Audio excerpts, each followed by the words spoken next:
काल होती नेवाशाची वारी आणि नेवाशाला गेलेला माणूस ना कधीच मोकळ्या हाताने येत नाही. आणि आमच्या सासूबाई पण आल्या नव्हत्या बरं का. त्यांनी ना मस्त हे टेबलवर ठेवण्यासाठी फ्लॉवर पॉट आणले होते. आणि त्याचबरोबर ना ही आकर्षक गोष्ट होती ते म्हणजे ना हे छोटं असं लोणचं वगैरे ठेवायला इतके गोड असं दिसत होतं ना ते.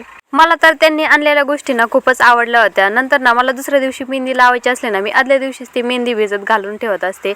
आता यामध्ये ना यावेळेस मी कोरफडीमध्येच ना ही मेहंदी भिजत घालणार आहे.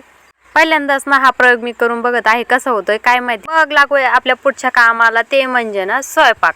आता स्वयंपाकाची गणगण नाही संध्याकाळी चहा पिल्यापासूनच चालू. आज मस्त ना सोयाबीन टाकून ना खिचडी भात बनवायचा होता. आता घरात ना ही सोयाबीन कुणाला म्हणजे कुणालाच आवडत नाही. अगदी टाकली ना तरी ते ताटातून बाजूला काढतात. पण मला ही सोयाबीन ना खूप आवडायला लागली. त्यामुळे ना मी माझ्यासाठी जरी टाकली. मस्त सोयाबीन ना आधी 2 मिनिटं पाण्यात मस्त भिजवून घेतली. त्यानंतर आपला कांदा टोमॅटो मसाले सगळं परतून वगैरे घेतलं. त्यानंतर थोडेसे तांदूळ पण भिजत घातले होते. मग सगळं एकत्र करून हलवून घेतलं आणि त्यामध्ये ना थोडंसं गरम पाणी घातलं जितकं आपल्याला तांदूळ शिजायला लागेल तितकं. आणि मस्त आपल्या कुकरच्या ना 2 ते 3 शिट्ट्या करून घेतल्या आणि मस्त आपला इकडे ना पुलाव तयार झालेला आहे. तुम्ही एकदा नक्की ट्राय करून बघा. व्हिडिओ आवडल्यास एक लाईक नक्की करा.